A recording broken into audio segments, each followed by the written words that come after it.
Che cosa raffigura Michelangelo nella Volta della Sistina? Fondamentalmente il punto di passaggio che noi abbiamo nella Volta della Sistina è il corrispettivo di quello che noi vediamo nelle pareti. Come vi ho detto, nelle pareti noi abbiamo svolgersi la storia di Mosè e dall'altro la storia di Cristo. Qui, nella Volta della Sistina, abbiamo un altro parallelismo.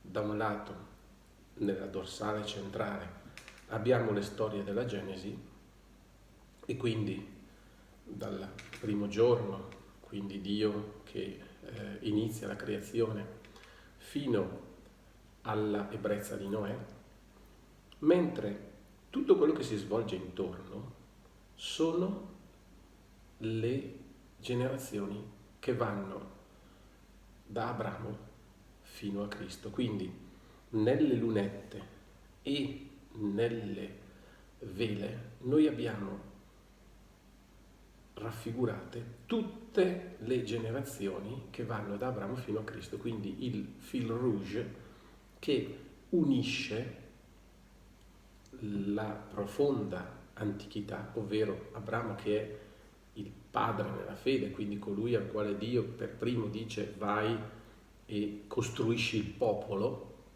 da lì fino a Cristo che è colui che diventa il redentore del popolo. Quindi questo elemento di continuità. Perciò abbiamo ancora due storie che si raffrontano, quella dell'origine con quella della generazione. Vedete che è un continuo andare ad aggiungere elementi che servono a creare agganci.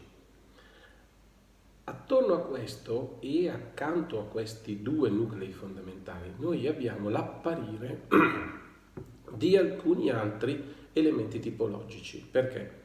Nei quattro pennacchi, che sono le quattro vele grandi che vengono a congiungere le pareti laterali con le pareti di fondo dell'altare e della controfacciata, noi abbiamo altre quattro storie che vengono tratte dall'Antico Testamento e sono tipologiche anche in questo senso, perché sono quattro storie che vengono a parlare della salvezza e che quindi fanno tornare alla memoria quel discorso della figura, cioè sono figura della salvezza che si compie in Cristo. Di queste due almeno possiamo ricordare: da un lato il serpente di bronzo che troviamo al lato destro dell'altare e a sinistra invece la cosiddetta crocifissione di Aman, ovvero il supplizio di Aman nella storia di Ester. Poi avremo la parte opposta invece Davide e Golia e Giuditta e Oloferne, quindi sono accoppiati, no? I due Davide, Golia e Giuditta e Oloferne come elementi di salvezza del piccolo e del povero, quindi il piccolo giovane Davide e la fragilità della donna in Giuditta che vanno a vincere sopra quello che è il tiranno, e dall'altro lato invece molto più forti noi abbiamo il serpente di bronzo, la crocifissione di Naaman. Tra l'altro questa crocifissione di Naaman va molto al di là del testo biblico, ma si basa sopra la lettura della Bibbia secondo la traduzione di San Girolamo, nella quale Naaman non viene messo al patibolo e quindi strozzato, ma viene crocifisso, e quindi diventa per ancora di più un'immagine di Cristo, così come il serpente di bronzo. Perciò riuscite a capire anche questi quattro pennacchi hanno un significato estremamente importante proprio come elemento di figura, elemento di immagine. Diventano l'immagine di Cristo, due, perché servono a dare l'idea di come colui che dovrebbe essere il debole, cioè Dio che diventa uomo e quindi diventa debolezza, riesce a essere più forte della forza degli uomini e più forte della forza del demonio, e quindi è come Davide e come Giuditta, e dall'altro invece come il modo attraverso il quale si realizza la salvezza, ovvero attraverso la crocifissione e la morte di Cristo, porta invece a una risurrezione. Da un lato il serpente di bronzo che viene messo sopra l'asta e che diventa il modo attraverso il quale il popolo di Israele non muore sebbene sia morso dai serpenti, e dall'altro ancora più forte, con la crocifissione di Naaman noi abbiamo la salvezza di Israele, perché la povera regina Ester riesce a far liberare il suo popolo proprio attraverso questo momento, che è il momento nel quale viene a sostituirsi la morte del popolo con la morte del tiranno. Capite? Sono degli elementi estremamente complessi che servono però ad arricchire il discorso che ha un arricchimento ulteriore in qualche cosa che sarebbe praticamente quasi insospettabile, quasi, perché è per noi moderni che diventa quasi ridondante, ma che all'epoca è estremamente importante, ovvero la testimonianza. Noi possiamo dire che una cosa è vera quando c'è un testimone, chiaramente. Se non ci sono i testi scritti, quando c'è un testimone, lo vediamo anche nella vita quotidiana, quando succede qualche cosa, chi viene convocato per primo se non i testimoni, quelli che dicono di poter aver visto. E quindi accanto alla dorsale nella quale si svolge la storia della Genesi e al di sotto e al di sopra di dove si svolge tutta la generazione di Cristo, sono messi dei personaggi fondamentali. Questi sono veramente i perni e sono i profeti e le sibille. Per quanto riguarda i profeti, noi non abbiamo grossi problemi. I profeti sono questi personaggi della Bibbia che hanno nel tempo detto delle cose che valevano per il loro tempo, ma che avevano via via importanza anche per comprendere il tempo futuro, ovvero il tempo di Cristo. E quindi i profeti diventano fondamentali per la comprensione anche della figura di Cristo. Quindi capite che è un arricchimento del gioco della tipologia, del gioco della figura, del gioco dell'immagine, no? Se io riesco da me a mettere sulla stessa bilancia un episodio del passato e l'episodio della vita di Cristo, così come può essere stato fatto per Mosè, per Cristo, o come può essere fatto per mille altre cose nella Bibbia, molta più importanza ce l'ha quando questo discorso viene fatto da un profeta, quando cioè il profeta, che è colui che sa vedere molto al di là e che per il suo nome parla a nome di Dio, perché profeta non vuol dire colui che vede il futuro, ma colui che parla al posto di, quindi profemi vuol dire parlare al posto di e parlare al posto di Dio. Se il profeta, che è colui che parla al posto di Dio, dice delle cose che valgono per il presente ma valgono per il futuro, è quello che crea il punto di contatto. E quindi questo punto di contatto, che serve per mettere insieme la grande antichità con il passare delle generazioni che portano a Cristo, il profeta diventa assolutamente importante e fondamentale, perché è colui che dà la giusta interpretazione. Accanto a questo però arrivano anche degli altri personaggi, che sono le sibille. Le sibille sono le profetesse del mondo antico, ma del mondo pagano, e vengono qui inserite perché servono a dire che non soltanto nel popolo di Israele c'era un'attesa, non soltanto presso il popolo di Israele esisteva una tensione verso qualcuno che era il Messia, che era il Cristo, ma anche nel mondo classico, anche nel mondo antico pagano. E quindi queste profetesse antiche, queste sibille antiche, vengono recuperate proprio in epoca rinascimentale, anche se la loro figura, come si dice, anche i loro vaticini erano conosciuti anche nel Medioevo, ma proprio nel Rinascimento e proprio a partire dalla fine del 400 hanno una grandissima fortuna, perché diventano quegli elementi che servono a creare un altro trade union ancora più profondo, perché la profonda antichità non riguarda soltanto il popolo di Israele, la creazione dell'uomo non riguarda soltanto Israele, la creazione delle cose non riguarda solo Israele, ma arriva comunque sempre a Cristo. E quindi queste diventano il punto di unione estremamente importante perché fa uscire semplicemente dal semplice mondo del popolo eletto e fa allargare alla universalità. Quindi le sibille diventano elemento di universalità nella lettura della storia, così come universale l'inizio, universale anche l'attesa. E quindi tutto questo serve a fare in maniera che il grande soffitto diventi un grande compendio per farci capire come la storia della salvezza parte dalla profonda antichità e si compie in Gesù Cristo.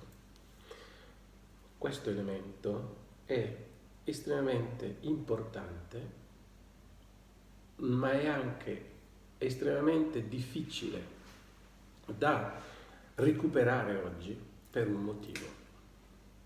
Per il fatto che la Sistina, come voi sapete, è stata a un certo punto riletta una terza volta.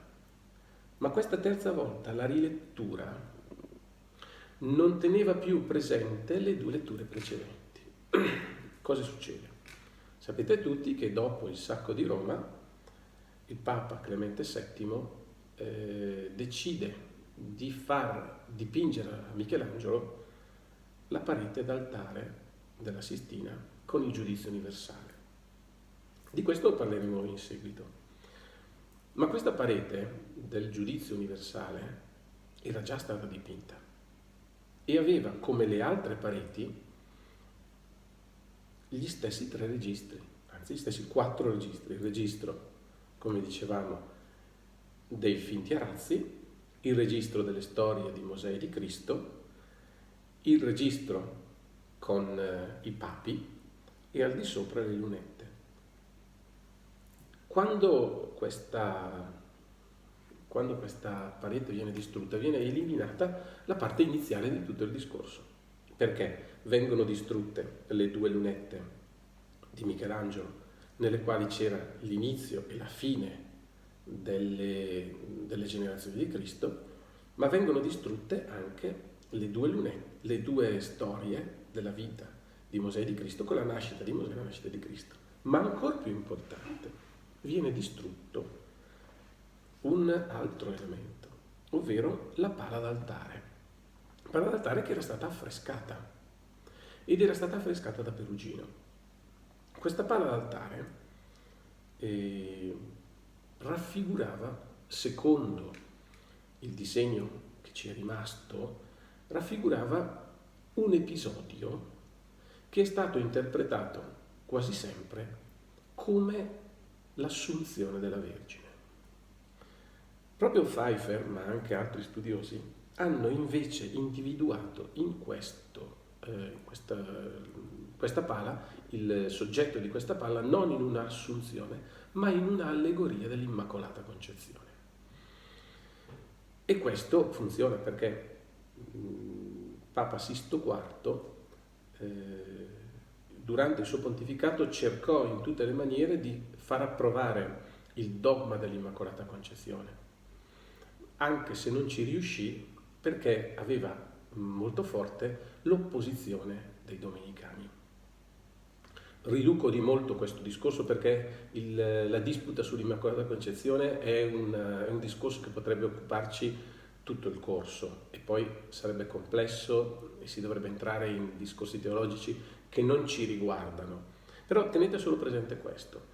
Il Papa Sisto IV fa realizzare la pala d'altare nella quale raffigura l'Immacolata Concezione secondo un'iconografia che noi quasi per nulla conosciamo, ma tenete presente che l'iconografia dell'Immacolata Concezione è estremamente ondivaga e ambivalente proprio perché riguardo a questo mistero che è diventato dogma soltanto nell'800, quindi figuratevi quasi 400 anni dopo, 500 anni dopo, capite, questo dogma era molto complesso da poter esprimere e quindi fa realizzare questa pala ad affresco a Perugino, nella quale fondamentalmente raffigura nel registro inferiore gli apostoli e al di sopra, nel registro superiore, la Vergine in piedi sulle nuvole. questa, una lettura molto, molto sbrigativa ha fatto ritenere che si trattasse di un'assunzione. Al contrario, l'assunzione ha altri elementi. Però quello che è estremamente importante è che Papa Sisto abbia voluto mettere sopra l'altare proprio l'Immacolata Concezione. E voi dovete pensare che quando Giulio II fa dipingere a Michelangelo la volta della Sistina, questa pala è ancora in loco, c'è, e è il punto centrale attorno al quale si sviluppa tutta la decorazione della volta, e non solo della volta ma anche di tutta la cappella. Pfeiffer lo dice molto bene, tutta la cappella ha come punto di prospettiva proprio la pala di Perugino. Perché? Perché secondo il dogma, quello che sarà il dogma, secondo il mistero della Immacolata Concezione, la Vergine è stata scelta prima del tempo per essere la madre di Cristo e quindi per questo motivo è stata preservata dal peccato originale che invece hanno tutti gli uomini. Questo poneva dei problemi teologici riguardo al fatto che se Maria non aveva bisogno di essere salvata da Cristo, saltava tutto il sistema. E un grande teologo come Duns Scoto dice no, Maria è stata salvata da Cristo prima ancora di poter ricevere il peccato. Quindi sono delle questioni teologiche molto complesse, vi ripeto, però estremamente importante è un discorso, il fatto che l'Immacolata, Maria come Immacolata, non come figura fisica ma come idea in Dio, era ancora prima della creazione. Quindi capite un po', quando Michelangelo comincia a dipingere la Sistina e a parlare della profonda antichità, ha davanti qualche cosa che è ancora più profondo dell'antichità, ovvero il pensiero di Dio. Cioè, prima che Dio immaginasse, e qui stiamo ragionando chiaramente come se Dio avesse un prima e un dopo nel pensiero, chiaro, però lo dobbiamo ragionare così perché noi siamo uomini e donne che ragionano nel tempo. Prima che Dio pensasse di creare il mondo, già aveva pensato che ci sarebbe stata una donna che avrebbe generato suo figlio, ok? E questo, e bisogna tenerlo ben presente perché altrimenti anche qui salta tutto, non perché Cristo doveva venire a redimere gli uomini dal peccato, perché questo qui era una previsione che per Dio era un punto di domanda, perché l'uomo poteva anche non peccare, capite? Cioè, sto entrando in un discorso estremamente complesso solo per dirvi, perché non voglio allungarla, altrimenti ci frigge la testa. Semplicemente questa pala di Perugino, che è il punto di orientamento di tutta la Sistina, dal quale, come se si trattasse di onde che si propagano da un punto centrale, no? Si propaga tutto. Ecco, dice, la più profonda antichità parte da lì, parte dal fatto che Dio, fin dall'origine, avesse voluto venire in mezzo agli uomini.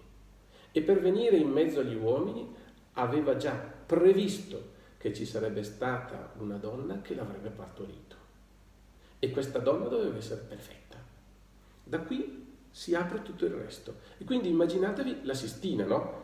Questa parte qui in mezzo, no? Dove c'è l'altare, che ridonda subito sulle nascite, la nascita di Cristo e la nascita di Mosè e il loro sviluppo, ma sale in alto e dall'alto dà origine a tutta la storia della creazione che si riverbera su tutte le generazioni di Cristo.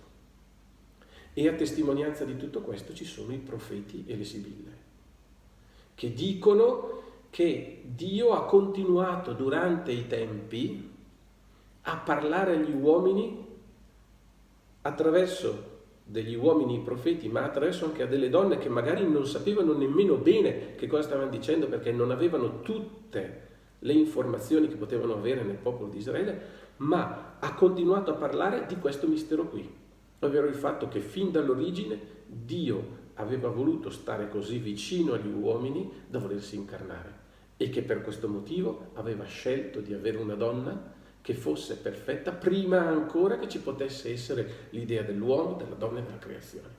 Cioè, quindi capite che grande impianto si è creato non solo nella scrittura del 400, che prevedeva soltanto un riverbero che andava dall'origine di Maria fino alla nascita della legge e della nuova legge, ma con Egidio da Viterbo noi abbiamo l'innervarsi di tutta questa struttura all'interno di quello che potremmo dire un progetto cosmico, e che Michelangelo riveste con questi colori e con queste figure straordinariamente potenti, ma che noi possiamo solo ammirare come belle se non entriamo in questo ordine di idee. Quindi immaginatevi quanto deve essere stato complesso anche per lui riuscire a esprimere questi concetti teologici con delle pitture.